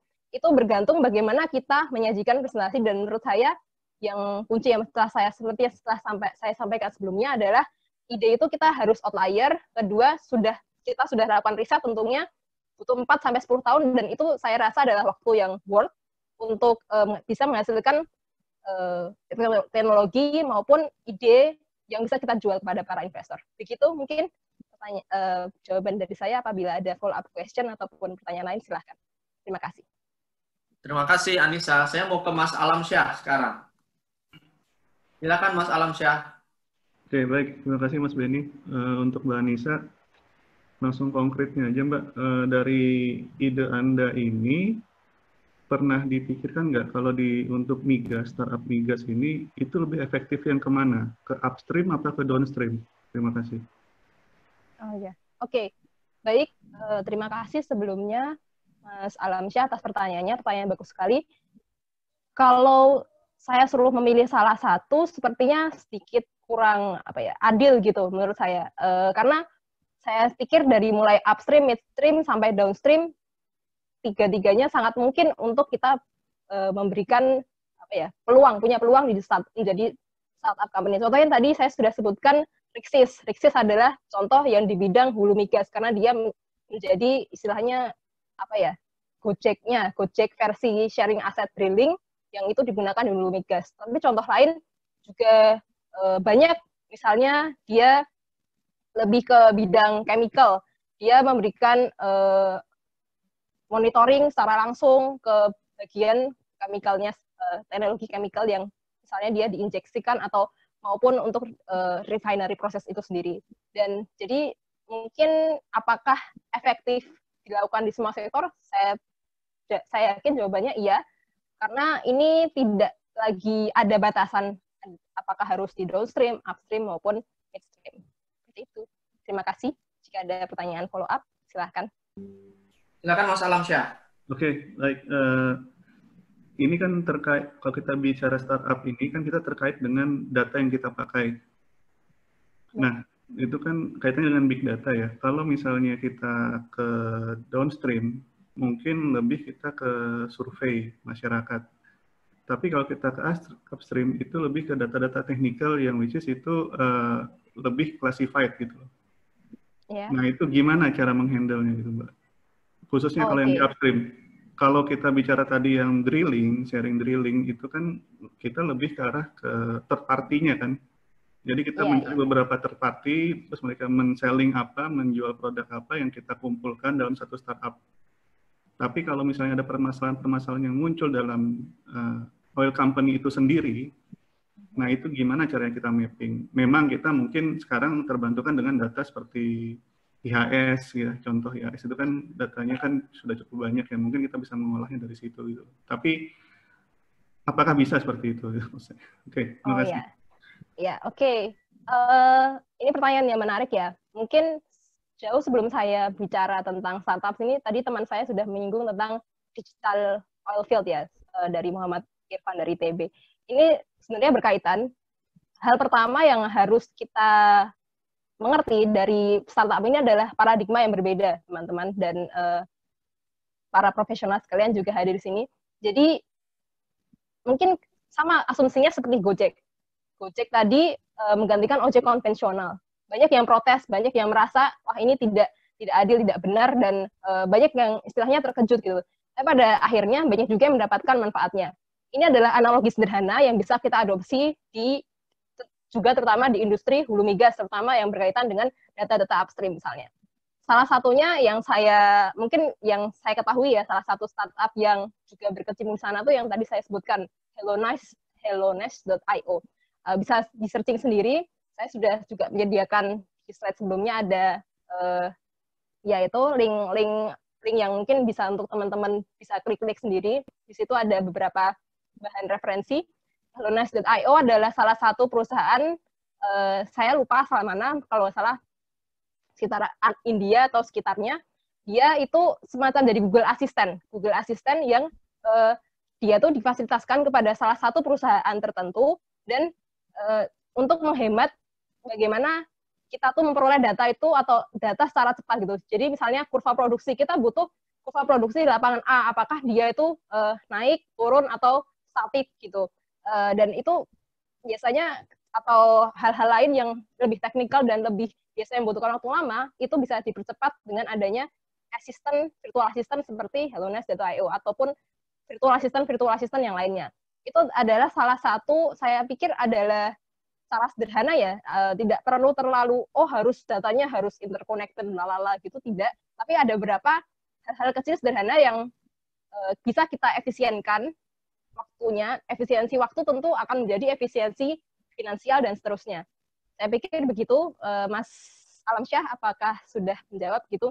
Jadi awalnya adalah perubahan paradigma, kemudian tentunya kita meyakinkan kalau ini adalah secure kok teknologi ya, khususkan custom untuk perusahaan itu sendiri gitu. Dan itu saya rasa adalah salah satu cara yang tepat untuk mempromosikan sehingga oh iya kalau misalnya itu secure, aman, dan kami juga mendapatkan manfaatnya, kinerja menjadi lebih cepat, dana atau finansial menjadi lebih efektif, kenapa tidak? Saya pikir begitu. Baik, terima kasih Mbak Anissa atas responnya, pertanyaan dari Mas Alamsyah. Berikutnya kita masih ada 3 orang lagi. Saya akan persilakan Mbak Ana Megawanti Haryuni. Mbak Ana adalah mahasiswi di PM Akamigas Cepu yang hari ini akan berbagi pendapatnya tentang pentingnya simulasi reservoir di tengah ketidakpastian harga dan situasi migas saat ini. Silakan Mbak Ana untuk memulai presentasinya. Oke, terima kasih Bi. Assalamualaikum everyone. Saya Ana Megawanti hari ini dari PEN Akamigas CU. 2020 merupakan tahun yang berbeda dari tahun-tahun sebelumnya, di mana coronavirus atau COVID-19 telah memberikan dampak kepada industri migas Indonesia. Salah satunya adalah proyek migas nasional kuartal 1 menjadi tertunda. Padahal proyek tersebut bisa memberikan banyak investasi di dunia migas, khususnya di hulu migas, sekitar 37 billion US dollar. Menarik bukan? Sedangkan kalau kita melihat bahwa sebagian besar lapangan-lapangan di Indonesia telah dikategorikan sebagai brownfield, di mana performa dari reservoirnya telah mengalami penurunan atau mengalami decline, sehingga produksi migas di Indonesia juga mengalami penurunan. Kemudian menurut World Research, dari risetnya disebutkan bahwa konsumsi energi di Indonesia setiap tahunnya mengalami peningkatan. Akan tetapi produksi migas di Indonesia telah mengalami penurunan sejak tahun 2003. Hal tersebut bisa dilihat di grafik yang ditampilkan di slide, bahwa terdapat gap antara konsumsi dan produksi di Indonesia untuk minyak dan gas itu sendiri. Terus sebagai seorang engineer, apa sih yang bisa kita evaluasi dari hal tersebut? Menurut saya, hal yang bisa dievaluasi adalah perhitungan cadangan dari masing-masing lapangan dan dari lapangan-lapangan brownfield tersebut. Society of Petroleum Engineering membagi jenis 3 kategori cadangan, seperti proven reserve, probable reserve, serta possible reserve. Kemudian, pada saat perhitungan cadangan, ada beberapa metode yang dapat digunakan, seperti metode volumetric, metode decline curve analysis, metode material balance, serta simulasi reservoir. Metode volumetric biasanya digunakan pada saat awal development itu, karena menggunakan data-data geologi untuk menghitung OOIP atau original oil in place. Kemudian, dan apabila lapangan tersebut sudah berproduksi atau mengalami beberapa decline, bisa digunakan teknik atau metode decline curve analysis dan metode material balance.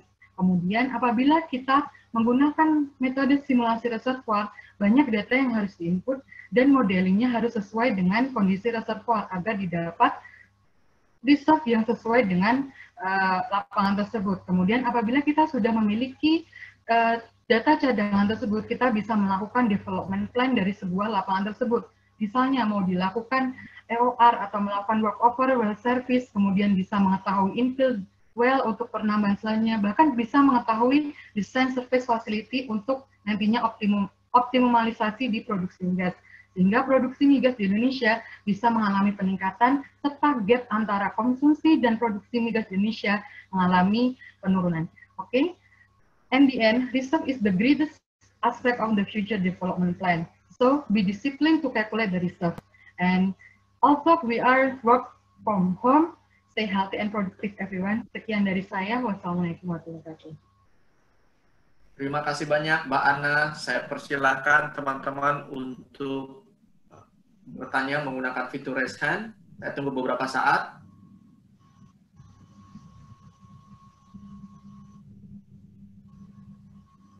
Oke, sambil menunggu yang bertanya, Mbak Ana, saya ingin ajukan satu saja pertanyaan. Apakah berarti menurut Mbak Ana semua lapangan-lapangan migas saat ini yang di Indonesia harus dievaluasi ulang, termasuk tentang potensi cadangan dan keekonomiannya? Oke, baik. Terima kasih atas pertanyaannya. Jadi, menurut saya, evaluasi cadangan itu perlu dilakukan setiap saat gitu, sehingga kita mengetahui potensi lapangan tersebut masih tersedia cadangan mapnya berapa. Walaupun nanti cadangannya tidak terlalu banyak, akan tetapi masih mempunyai potensi untuk dikembangkan. Hal tersebut bisa sebagai salah satu faktor untuk mendukung meningkatnya produksi minyak di Indonesia. Begitu, Terima kasih Mbak Ana. Silakan pertanyaan. Terima kasih juga. Kalau belum ada, saya masih nanti di ujung, saya ingatkan akan ada live voting dari 10 teman-teman kita dan akan kita pilih 5 yang teratas. Dan kita masih ada 2 lagi, tanpa berpanjang lagi. Terima kasih Mbak Ana, saya akan undang sekarang Mas Arsalan Umar.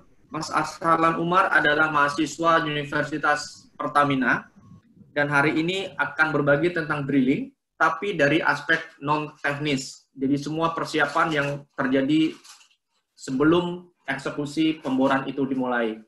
Mas Arsalan Umar, 3 menit saya persilahkan, bisa mulai dari sekarang. Good afternoon everyone, I'm Arsalan. Sebagai seorang insinyur perminyakan, mimpi kita bukanlah berada di atas langit, melainkan ada di bawah bumi. Dalam bisnis hulu migas bukan merupakan suatu bisnis yang murah, tidak hanya menghabiskan ratusan sampai ribuan dolar saja, melainkan mencapai million dollar Amerika untuk setiap satu jenis proyek.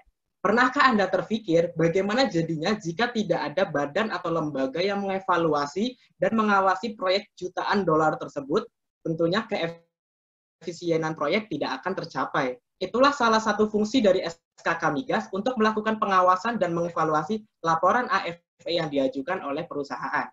Dalam rencana pengeboran sendiri, terdapat 3 tahapan penting yang harus dilakukan, yaitu drilling program preparation, drilling execution, dan post-drilling review. Dalam tahapan yang pertama, yaitu drilling program preparation, bertujuan untuk mengumpulkan data-data dari suatu sumur, seperti bottom hole target, production optimization, hingga drilling hazard. Casing design, cementing design, dan mud design juga dilakukan di tahap ini. Kemudian perusahaan akan membuka tender untuk mencari vendor dari semen, casing, mud, drill bit, rig, dan lain-lain sesuai dengan requirement yang diinginkan. The most important is, dalam tahap ini adalah penyusunan AFE atau Authorization for Expenditure, yang merupakan dokumen mekanisme pembelanjaan proyek yang diberikan kepada SKK Migas untuk menganalisa, mengevaluasi, menyetujui, dan pengawasan atas biaya proyek yang diajukan oleh perusahaan. AFE report ini bertujuan untuk cost control, safety control, dan sebagai kontrol agar perusahaan tetap patuh terhadap persetujuan yang telah dilakukan di awal. AFE tersebut menjadi penting karena tidak hanya dipegang oleh SKK Migas, namun Kementerian ESDM juga akan menyetujui AFE report tersebut. Lalu setelah AFE report disetujui dan drilling program disetujui, langkah selanjutnya adalah pre-start meeting, yaitu untuk mencari tahu kesiapan semua tim sebelum pengeboran benar-benar dilaksanakan. Semua tim harus mencapai kesiapan minimal 100%, termasuk bagaimana cara ke lapangan, bagaimana rig tersebut beroperasi, apakah jembatan yang dilewati rig tersebut cukup atau tidak, muat atau tidak, dan lain-lain. Lalu setelah itu adalah tahap pengeboran. Dan apabila minyak berhasil diproduksikan, tahapan yang terakhir adalah AFE close out, yaitu proses terselesaikannya dokumen AFE yang ditandai dengan tidak adanya masalah keuangan. Besarnya AFE max extend atau batas kelebihan yang masih diwajarkan oleh pemerintah adalah sebesar 110% untuk PSI cost recovery dan 120% untuk PSI gross split. Lalu pada 2016 lalu, SKK Migas memperkenalkan laman web bernama AFE Manager sebagai upaya mempercepat proses evaluasi dan persetujuan AFE yang dilakukan secara online. Hal tersebut adalah langkah yang sangat luar biasa untuk SKK Migas di era modern seperti ini, karena sistem ini juga akan membantu perusahaan untuk memantau sebenarnya laporan AFE mereka itu sudah sampai tahap mana sih, yang diharapkan akan mempercepat proses pelaksanaan proyek hulu migas tersebut, yang pada akhirnya berkontribusi pada produksi migas nasional. Saya Arsalan Umar dari Universitas Pertamina, terima kasih.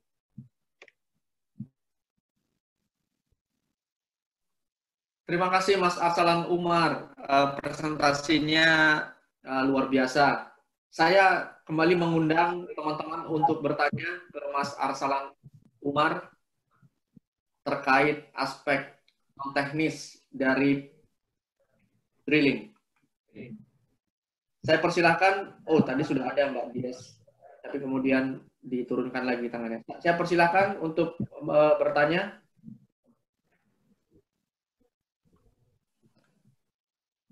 Mas Hadi ini sebetulnya bertanya di chat, Umar, kalau boleh saya bacakan sambil menunggu.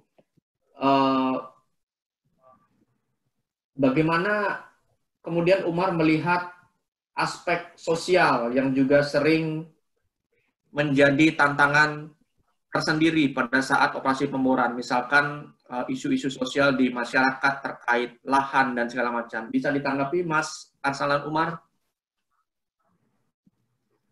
Baik Pak, sebenarnya inilah yang saya bilang kalau sebenarnya di proses bisnis hulu migas tersebut tidak hanya anak-anak dari jurusan engineering saja yang bekerja. Kita juga memerlukan jurusan sosial seperti hubungan masyarakat dan lain-lain. Karena menurut saya untuk masalah sosial tersebut bisa kita selesaikan berdasarkan seperti kita melakukan sosialisasi dan lain-lain, dan itu adalah tugas-tugas dari seperti anak ilmu komunikasi dan lain-lain yang lebih bisa untuk menerapkan bagaimana caranya bersosial itu, sehingga diharapkan nantinya masyarakat juga akan menerima bahwa kita juga perlu untuk memproduksikan migas di daerah tersebut. Itu menurut saya, Pak. Ya, terima kasih Mas Arsalan. Apakah ada yang bertanya lagi? Mas Alamsyah, silakan Mas Alamsyah. Saya sudah unmute. Terima kasih Mas Benny. Untuk Mas Arsalan, tadi dijelaskan masalah toleransinya ya, kalau nggak salah 110 sama 112 ya, apa itu? Saya lupa tadi. Itu 110 sama 112 itu apakah biaya dari, misalnya katakanlah biaya total dari AFE itu adalah $1 juta misalnya. Ketika ada 110 sama 112 itu meningkat menjadi lebih dari 1 juta, jadi totalnya mungkin sekitar 2,5 jutaan gitu. Apakah seperti itu? Atau mungkin hanya 10-12% saja toleransinya? Nah, terus yang kedua, untuk masalah pembebasan lahan, menurut saya itu tidak hanya pendekatan sosial dengan komunikasi. Kadang kalau kita, ini saya contoh saja ya, mungkin lahan itu nanti adanya di wilayah kehutanan. Itu izinnya akan panjang sampai ke Departemen Kehutanan segala, dan itu butuh biaya. Terus yang kedua, kalau misalnya lahannya itu tidak di wilayah kehutanan, itu artinya kita membeli kepada masyarakat. Nah, sini yang agak riskan, apalagi kalau misalnya kita membeli kepada masyarakat dan lokasi itu bocor, gitu loh. Bocor lokasinya itu, jadi harganya jadi melambung. Nah, itu tentunya akan mempengaruhi AFE itu sendiri. Atau mungkin gimana penjelasan Mas Arsalan tentang hal ini? Terima kasih. Terima kasih Pak Alamsyah atas pertanyaannya. Yang pertama tadi AFE Max Extend itu artinya jadi misalnya satu proyek yang diajukan oleh AFE adalah sebesar 1 juta. Nah, nanti pada akhirnya kan pasti tidak tepat 1 juta atau ada plus minus. Nah, batas maksimumnya itu adalah sebesar 10 tambah 10%, yaitu berarti 1.100.000 gitu untuk yang cost recovery begitu, Pak. Terus kalau yang masalah satu lagi itu yang masalah tadi itu mungkin karena kan kalau AFE ini kan operation cost ya Pak ya. Jadi mungkin kalau masalah yang sosial nanti kalau bocor segala macam itu menurut saya itu juga udah ada tim sendirinya, dan juga termasuk nanti begitupun hari H itu kan juga riskan juga tuh pengeboran. Dan nanti pihak drilling itu kan juga mempunyai namanya dokumen SIMOP, saya lupa panjangannya apa, itu intinya tuh si tim drilling itu yang berhak mengatur siapa saja orang-orang yang harus berada di sini, siapa saja yang jam ini harus ke sini, itu orang-orang drilling yang mengatur setahu saya. Jadi diharapkan tidak ada masalah-masalah tersebut. Selain itu juga pengeboran tidak bisa dilaksanakan sebelum pre-spud meeting ini benar-benar selesai 100%. Dalam artian tidak cuma teknikal saja, namun termasuk kesiapan lokasi, kesiapan semuanya, safety, dan lain-lain Pak. Sampai alat-alat safety juga udah datang itu, nah baru disitulah pre-spud meeting selesai. Itu bagi saya, menurut saya begitu Pak.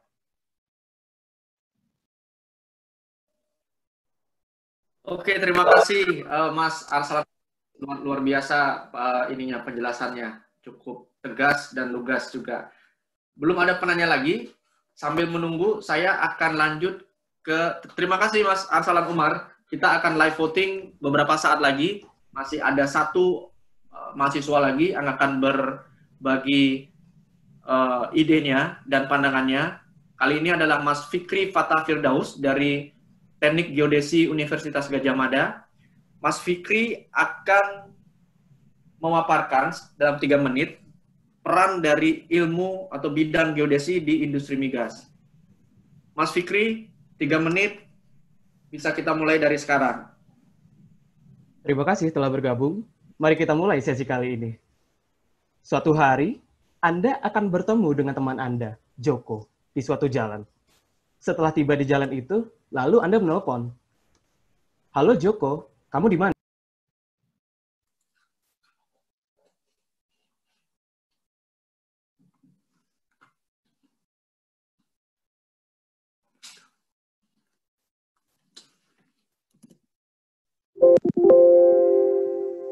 tunggu.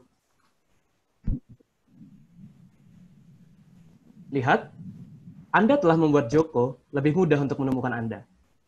Contoh lain, Anda dan Joko mengira melihat guru SMA Anda dulu, tetapi tidak begitu yakin untuk mendekati. Lalu Anda senggol Joko.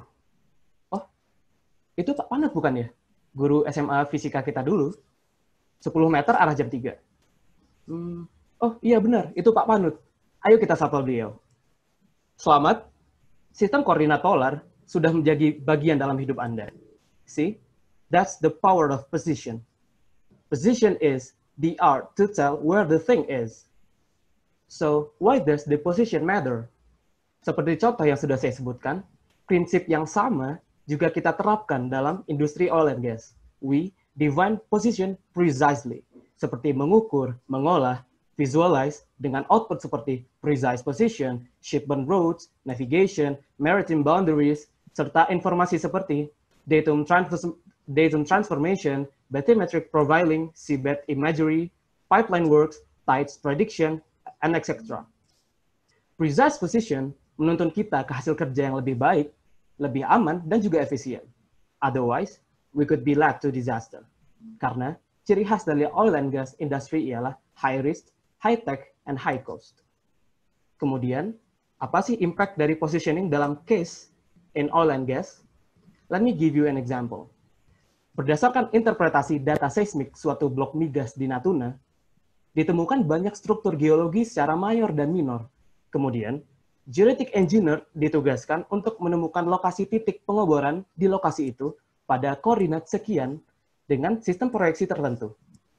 Maka, tugas seorang geodetic engineer lah untuk menuntun, menemukan, dan mendefinisikan titik tersebut dengan akurat dan presisi dengan berbagai macam metode survei. Bayangkan jika penentuan posisi sedikit saja melenceng dari posisi rencana, sehingga menembus struktur geologi yang tak seharusnya ataupun yang memiliki resiko tinggi akibat kurangnya tingkat akurasi dan presisi. In worst case scenario, bukannya mendapat minyak atau gas, yang malah terjadi blow up. So, this is my closing remarks. To achieve the shortest, the fastest, and the safest objective, collaboration of multidiscipline among us in oil and gas industry is the thing, the one and only thing. I am Fikri Fatah Firdaus, represent Geodetic Engineering Gajah Mada. Vote me please. Thank you. Baik, terima kasih Mas Fikri. Nah, sepertinya tadi ada kendala mikrofon sedikit, tapi pesannya masih tersampaikan. Saya ingin buka pertanyaan untuk Mas Fikri. Dipersilakan bisa gunakan fitur raise hand.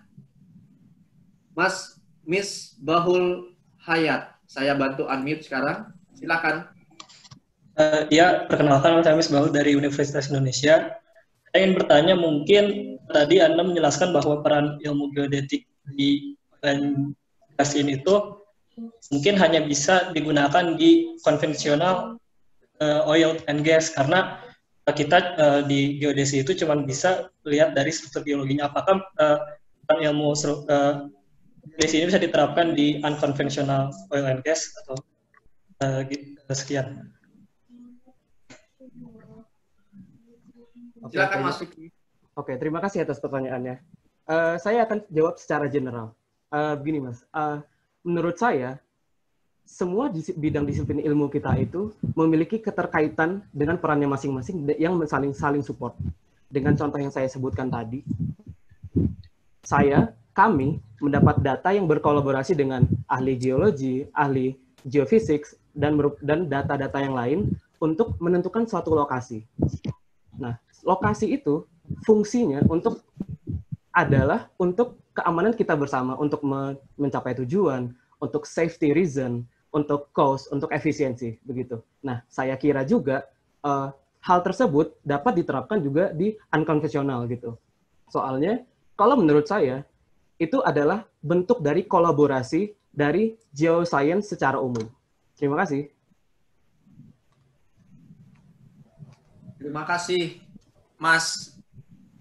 Saya lanjutkan ke Edsel Evander. Silakan, Edsel.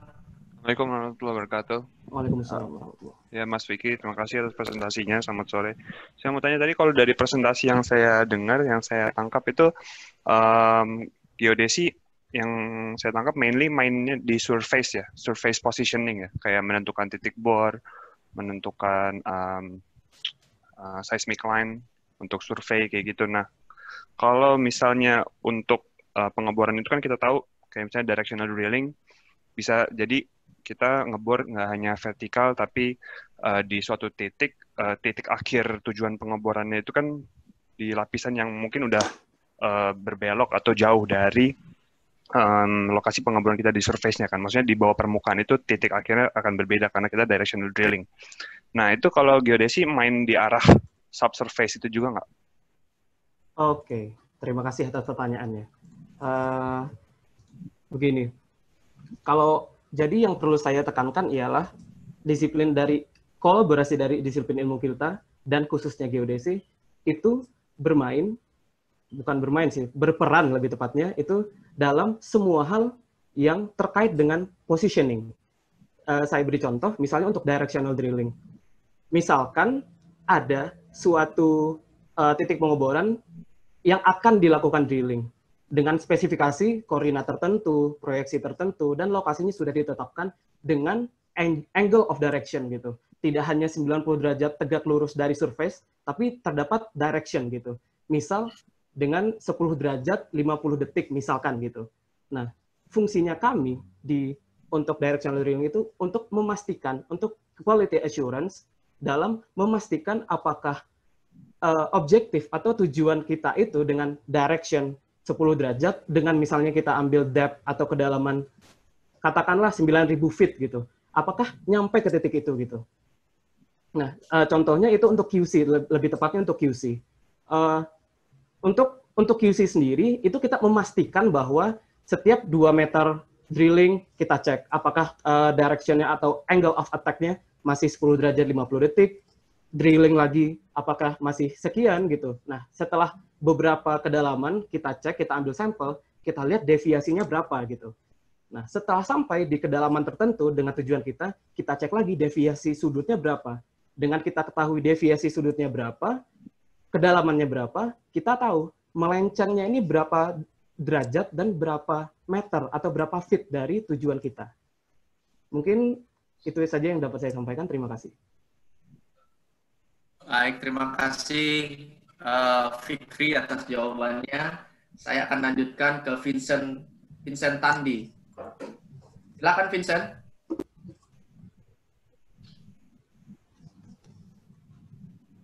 Vincent.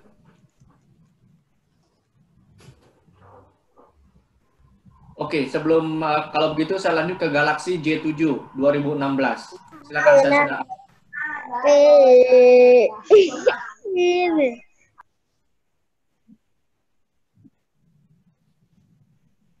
Oke, saya berikan lagi ke Mas Alamsyah. Silakan Mas Alamsyah. Oke, terima kasih Mas Benny. Ini maaf ganggu, nanya terus. Gak apa-apa, silakan Mas. Oke, untuk Mas Fikri, presentasinya cukup menarik. Peran geodesi itu memang sangat penting kalau di migas menurut saya ya. Jadi kalau menurut saya pentingnya itu adalah menentukan posisi seismik sebenarnya. Kalau setelah seismik kita interpretasi mungkin baru titik pemboran, tapi penguncinya itu adalah posisi seismik, lintasan seismik baik 2 dimensi maupun 3 dimensi. Nah, yang jadi pertanyaan saya dalam presentasi Mas Fikri nanti, kalau seandainya ini nanti ada yang terpilih ya Mas Benny ya, kira-kira ya. Betul. Presentasi lanjut, oke. Seandainya mereka akan langsung dinyatakan sebagai 5 teratas saja. Oke, nanti ada presentasi selama 30 menit gitu kan ya, kalau nggak salah ya. Jadi gini, seandainya nanti kalau misalnya Mas Fikri dapat kesempatan presentasi lagi, bisa nggak dikasih contoh konkret dalam perhitungannya koordinat Basel Indonesia 74 menjadi WGS 84 itu seperti apa gitu loh. Selisihnya berapa? Karena pada umumnya di perusahaan migas kita memakai 3 koordinat itu gitu. betul sekali. Dan kebanyakan kalau di PND atau di yang memegang data-data lama tuh mereka koordinatnya juga masih acak. Ada yang WGS84, ada yang 74, ada yang Bessel dan segala macam. Bahkan dalam satu blok itu campur-campur. Nah, itu yang dilematisnya itu nanti untuk perusahaan migas yang baru masuk, investor yang baru masuk ketika dia beli data, itu koordinatnya sudah amburadul semua gitu. Nah, kira-kira nanti, ini saran saya aja, atau nanti mungkin Mas Wahyu kasih jawaban dari pertanyaan saya ini, kira-kira untuk Bessel, untuk 74, sama untuk WGS84 itu signifikan nggak sih selisihnya? Atau cuma dalam hitungan kurang dari 5 meter aja selisihnya, atau bagaimana? Oh gitu, oke. Iya, mungkin nanti dalam presentasinya bisa dikasih contoh konkret ya, nanti kalau ke depan. Oh, oke. Oke, terima kasih. Terima kasih Mas Alamsyah. Halo Mas Alamsyah. Sebenarnya mungkin saya ingin mengklarifikasi dulu. Mungkin Beli Beni juga ingin menambahkan nanti bahwa sebenarnya jika yang hari ini terpilih di top 5 itu besok tidak akan presentasi dalam 30 menit sebenarnya, karena yang presentasi 30 menit 2 orang mahasiswa yang lain sudah terpilih. Begitu. Oke. Yang kedua, mungkin saya akan memberitahu sedikit ilustrasi untuk teman-teman yang lain, mungkin yang sedikit agak awam tentang Bessel dengan 74, dengan WGS84 gitu. Saya akan ilustrasikan dengan kita menggunakan koordinat yang kita biasa lakukan di SMA gitu. Jadi ada dua titik, dua titik. Ada titik P dan titik Q. Titik P ini menggunakan koordinat Kartesian dengan posisi 30,30. Nah, titik Q itu menggunakan sistem koordinat polar begitu. Nah, sistem koordinat polar dengan posisi Q 30 akar 2, 45 derajat gitu. Nah, yang menjadi pertanyaan, let's have a quick quiz gitu. Nah, dengan ilustrasi yang saya gambarkan tadi, bagaimana ternyata posisi P dan Q gitu? Ternyata sama kan gitu. P dengan koordinat Kartesian 30,30 dengan titik Q itu 30 akar 2,45 derajat.